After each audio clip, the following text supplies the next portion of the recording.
السلام عليكم ورحمة الله وبركاته. فيديو جديد من قناة ملوك ساد على اليوتيوب.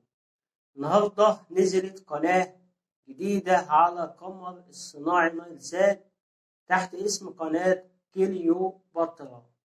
قناة كليوباترا هي قناة جديدة عبر القمر الصناعي نايل سات.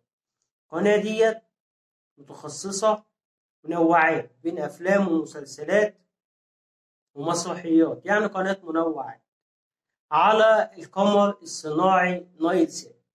طبعا القناة احنا عارفين ان معظم قنوات النايل سات بتظهر على الحزمة الشرقية، وطبعا احنا قلنا الحزمة الشرقية بتشتغل في جميع انحاء الوطن العربي بالتحديد ما عدا دول شمال افريقيا والمغرب العربي.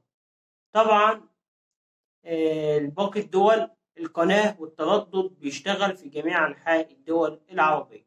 طيب النهاردة معانا تردد قناة كليوباترا، إحدى القنوات الجديدة عبر القمر الصناعي نايل سات 2024. تردد القناة هو 12562.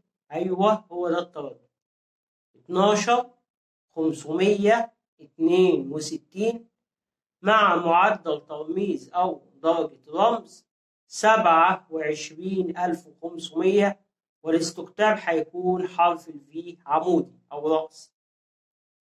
طبعا في أجهزة بيكون مكتوب عليها كلمة عمودي، وفي أجهزة مكتوب عليها كلمة رأسي، وفي أجهزة بيكون في حرف الفي وحرف الاتش. طبعا إحنا ده هو التردد لقناة كليوباترا 12562 مع معدل ترميز 27500، والاستقطاب هيكون حرف الفي رأسي أو عمودي. طبعا ده تردد وفيديو النهاردة عن قناة كليوباترا، إحدى القنوات الجديدة عبر القمر الصناعي نايل سات 2024. في النهاية يا ريت الناس متنساش تعمل لايك واشتراك في قناة ملوك ساد على اليوتيوب. والسلام عليكم ورحمة الله وبركاته.